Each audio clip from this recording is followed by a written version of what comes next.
Hello YouTubers, DE Fan3 coming at you with the results and the update about what I recorded at Monster Jam this year at US Bank Stadium for the 2025 season. And it was pretty eventful for me, but other than that, it was still a fun show.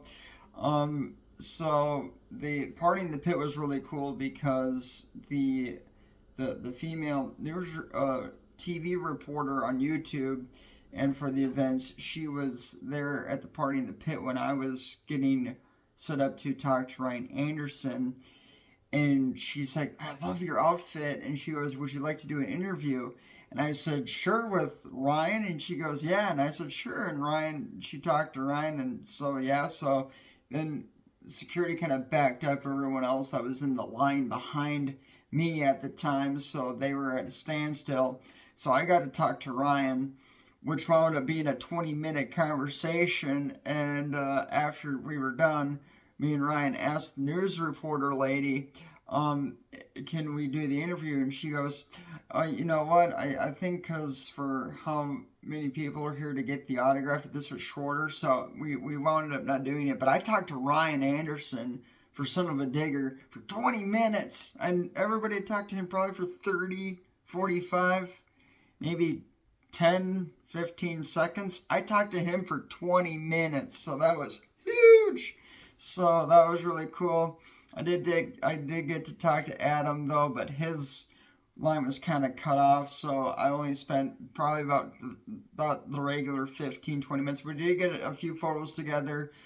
Security took the photos, which was cool, and was really awesome with that. And then I talked to Adam a little bit, but definitely talked to Ryan more, and that was really awesome. And talked about the family, the history of both trucks, and the outfit. And he was wearing his 2011 outfit. This is about the same time period, 2011, 2013, 2014, because it has the older logo on it, which I love. So I'm still getting used to that new Monster Jam logo, but this one, I mean, being around, I mean, I was born in 1996, being around this when I first remembered watching this event, even seeing anything Gravedigger related, was in 2000. And the thing that got me turned on to Monster Jam was that I didn't even see like on live TV. I didn't like start watching on TV around until like 2002, for sure in 2003. But what got me into it was watching the commercials on TV, of course. But in 2000, my mom brought me and my brother to Kohl's at the time, and we were in the kids section in the clothing department. And I remember seeing these Gravedigger truck shirts, and they would come with the die-cast truck as a set. And I just remember looking at that like, man, that's a really neat paint scheme for it to say Gravedigger and the Halloween paint scheme on the thing. I thought, that's a really neat truck for a monster truck. And my brother and me were like, Mom, can we get that shirt? And she goes, oh no. And I never did. I mean, it took me till 2017 to just get the t-shirt, let alone when I first went to the Metrodome in 2013 is when I saw this shirt sitting on the rack, and it was $100. And I was like, good Lord, I mean, geez, if I could get that cruise shirt, that'd be something. I talked the seller down to $25. This was originally $100. I got the shirt for $25. And I've definitely done my share of talking on eBay to drop the price down. If you guys out there can do that, that's really good. If you can get something that you absolutely want to get and you can drop the price on it, that's worth all the while right there. So I'm really thankful for this, which now is leading me to do something that I got to do a little bit at US Bank Stadium, was autographing. I had a stack of 10 postcards. I had one Gravedigger die-cast truck that I did give to a fan, and I started signing autographs. The cool kicker was that a kid handed me the 40th anniversary mid-scale 143rd die-cast Gravedigger truck, and I got to autograph the windshield of it, and that was really neat. And right when I got down to the last postcard, I already gave him the 9 away, I got a tap on the shoulder, and the guy's like, hey, and I turned, it's security. And I said, okay. So I remembered what I went through at Iowa last year. So I said, all right, what's the deal here? He goes, well, I just got a question. Just what are you doing? I said, well, I have a YouTube channel. This is the last postcard, and it has my channel. And he goes, I absolutely love your spirit. You have a really great outlook out here. I love your style. Unfortunately, we can't have you be doing this because you have to have permission and a consent for doing this by the driver of Adam Anderson. I said, I kind of thought so. I wasn't for sure. I said, I do this at racetracks a lot. And so I'm able to do that without having any issues. He goes, totally understandable. For this event, it's different. I said, I guess so. So instead of now changing tactics, I was pretty quick on my feet to think about this. So instead of doing the postcards, I'll just hand out one Gravedigger truck to the next event that I go to next year at US Bank Stadium. And before I go, here's the loophole. I'll autograph the truck here in Waconia and then bring it to the US Bank Stadium and just hand it to a lucky fan in the Gravedigger line to get an autograph, and then they can have my truck with my autograph already on it. That's not going to be a problem. So that's going to be really, really good. And the guy did say, though, if I do see you autograph any more stuff, we will kick you out. I said, I will. Okay, fair enough. So that was the only hiccup there. Other than that, it was great. Besides Gravedigger wrecking in the first stint of racing in the second round, and Ryan Anderson, Some Digger, getting second in freestyle runner-up to Monster Mutt, and then JCB Diggertron winning overall by Tristan Anderson. But Bryce Kenny, a former truck driver, he started with Doomsday. And a lot of people probably have forgot about that Doomsday truck. It's on YouTube, and it was really cool because the theme song was the Tornado Air Raid siren for that black, what I call it, the cockroach body. That's what it looked like, was red LED lights on the side. And they were all mystery drivers, but Bryce Kenny was the main guy because when he got to Mohawk Warrior, they announced what truck he drove previously as the main driver, and it was Doomsday. So Bryce going from Doomsday to Mohawk Warrior, which started, I remember that truck starting out just as the Cadillac Escalade that's black and just spinners on. That's going way back in 2000, and I do vaguely remember seeing that Escalade truck because I'm a big GM guy, and so that's a lot of people nowadays don't remember about that truck, and they maybe not even know what Mohawk Warrior was. But the thing I thought was kind of funny was the Mohawk on the truck is made out of car wash bristles, which is kind of something to see there. So that was pretty cool to see Bryce go to Monster Mutt. I've seen other drivers from other teams drive that, like Charlie Polkin, who was a Gravedigger driver, then moved to Monster Mutt, won 2011 freestyle. And Dennis Anderson, or this is 2010, Charlie Polkin won 2010 freestyle, and Dennis Anderson won racing. And that was really cool. I remember Dennis Anderson saying, I know that Charlie's in Monster Mutt, but I still give appreciation to him because he's still a Gravedigger driver. He just is in this opportunity. And I really still cut my teeth on that when I see other monster truck digger team drivers drive different trucks. Adam Anderson and Ryan did a one-off with Adam in Megalodon and Ryan Anderson in the Baku Dragonoid truck. And I was like, what? Like, what in the world? You guys aren't driving any digger team truck, and it was weird as heck. And I think it's because that was the Triple Threat series, and they were part of it. Well, I think Charlie Polkin or Tyler Menega had Gravedigger, and so they just were kicked to those teams for the Triple Threat series. But that was just a one-done shot deal, and then they were done doing that. So I was like, thank the Lord for that. So that was really cool. But other than that, it was pretty interesting.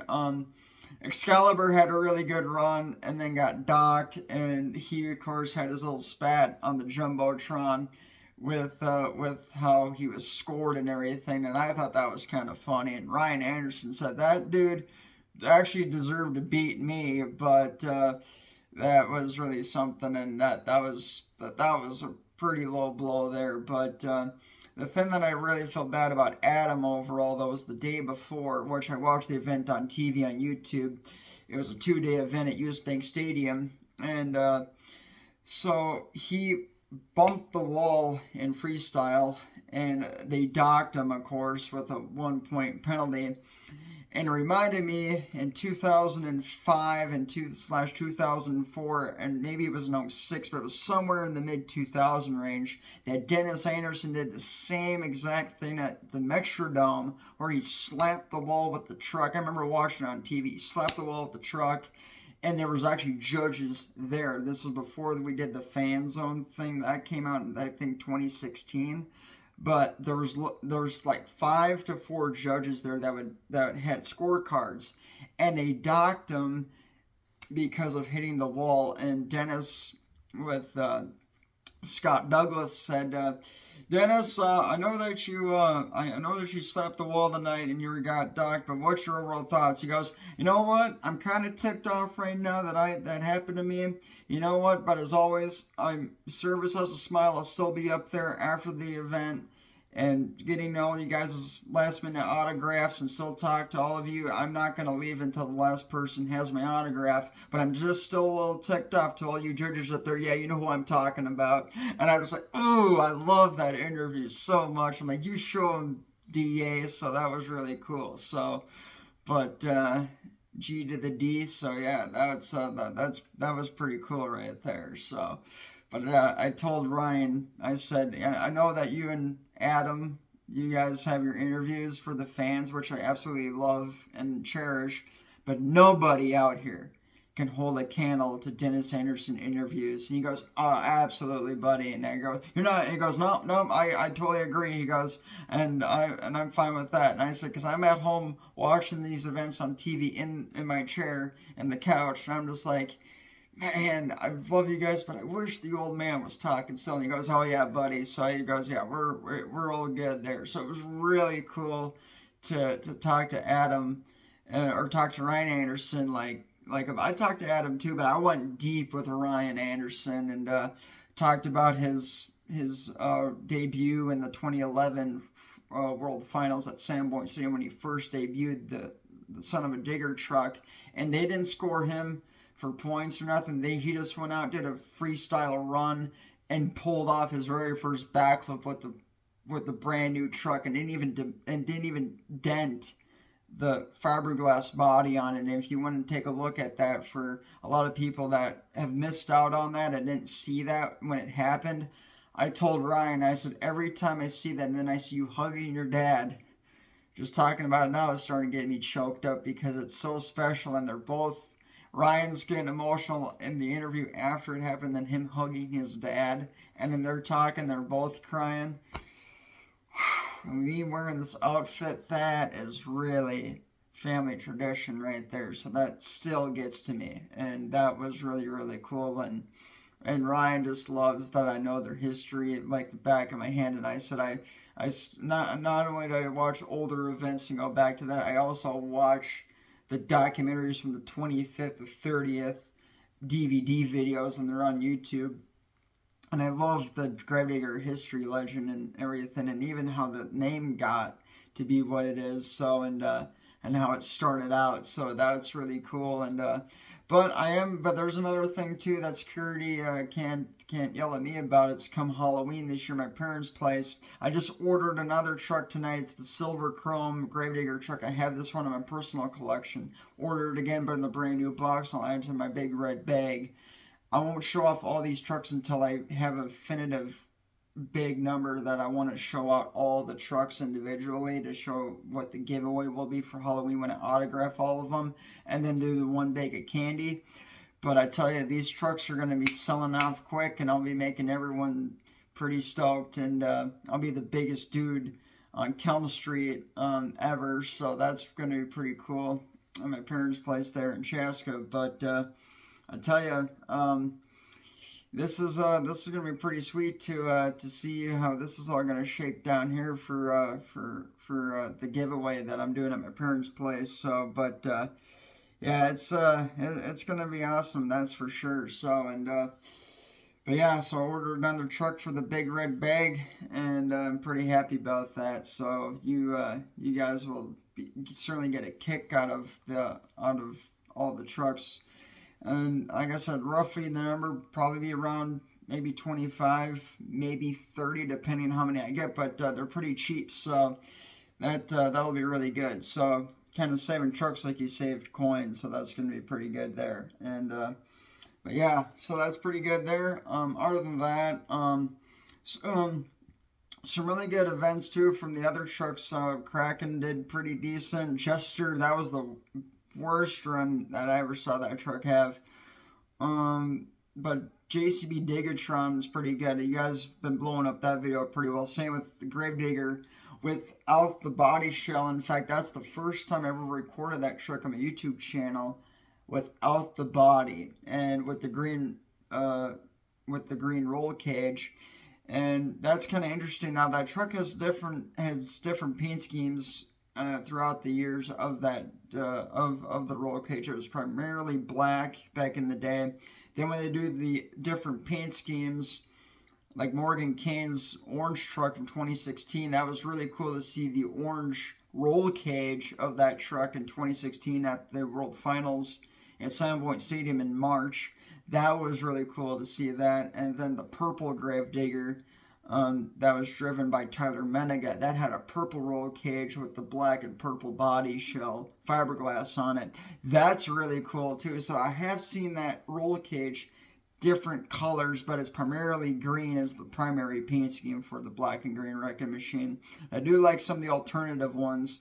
The newer ones are all right, but nothing like what the older ones look like. Again, like I said, all the original stuff is the really good stuff, and so I'm pretty happy about that. So, but other than that, I really am glad that I'm a glorified team member, which is pretty cool there. So I do like that, and but it feels really cool to be sporting the gear out. So this is pretty awesome, and like I said, if you guys have a dream and a passion that you are desperately wanting to try to do and try to get, by all means, shoot for the stars, because I'll tell you what, there's going to come a time in your life, if you had the opportunity, you missed out on it, it's going to wear on you a long time. So don't doubt yourself, and it's when you get it, it's totally worth it. So, but other than that, it was a pretty good event though. Todd LeDuc and Megalodon was pretty interesting. That's the first time I saw him drive Megalodon. I remember him in Metal Militia in the F-150 truck, and then after that it was the Monster Energy pickup truck in the Escalade body for the longest time until he swapped out of that. And that was really interesting to see him in Megalodon and not in the Monster Energy truck anymore. So that was kind of interesting there. But yeah, that was pretty interesting. And trying to think what else there was. El Toro Loco was 50-50, borderline a little bit. It's so interesting too to see Brodozer not there with the Diesel Brothers. I remember that truck being there. And the nice thing about this was that there was no Maximum Destruction Max D truck to be seen out there, which I was really happy about. The last time that I went was 2019, and it was there, and same for 2018, the year before that. So I was really glad I didn't have to record that truck. So that was really good. And the last time I saw Todd LeDuc run was 2019, or no, check that, 2018, and his truck broke after racing, so he wasn't able to compete in freestyle. So that was in the old Monster Energy truck there. But and Son of a Digger did a pretty darn good job. I remember 2018 when he tried to do the bicycle maneuver, he slid right into the wall barrier. His run he had like a 15-second run and was done. So he actually, for my YouTube channel, it was really good. And last time I saw him was 2019, and he did really good in 2019 too. But definitely was really good again out here in 2025. So it was my first time being back. It was Ryan's first time being back too. So I think that's the stars aligned for us to have that 20-minute long conversation together, for us both being back at US Bank Stadium. So it's like what better perfect ordeal than that. So, But the intro that I have for this video, unfortunately, I'm on my phone, so I can't edit, so I can put them together. I have to do it individually. But the intro I have to this video, it's really, really cool. I threw back to 2011, and I just love that. This is when the shirt came out too. So. And like I said, this is around 2011 to 2015, and this is the last year of that logo. Was 2015, 10 years ago, when I graduated high school, which makes it kind of fitting.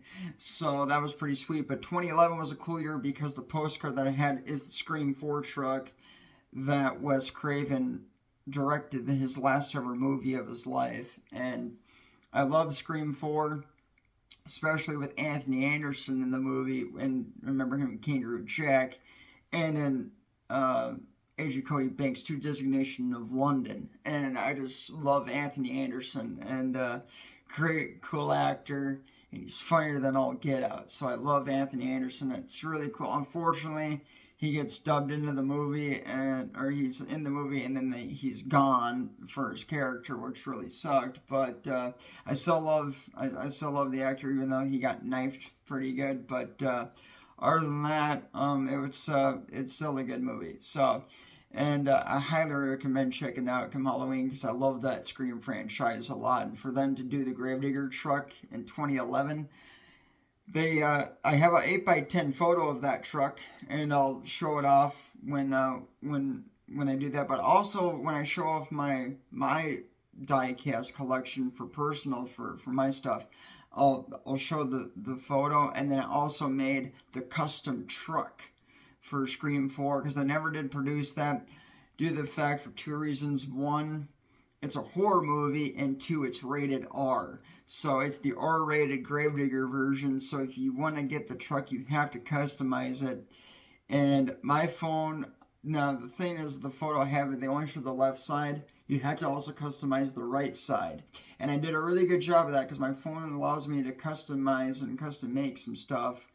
And that's how I got to do that. And I was really unfortunate about Samsung Galaxy S22 right now. So this phone is awesome. It has 3 cameras, plus the front camera that I'm on right now. And the quality of this phone is awesome.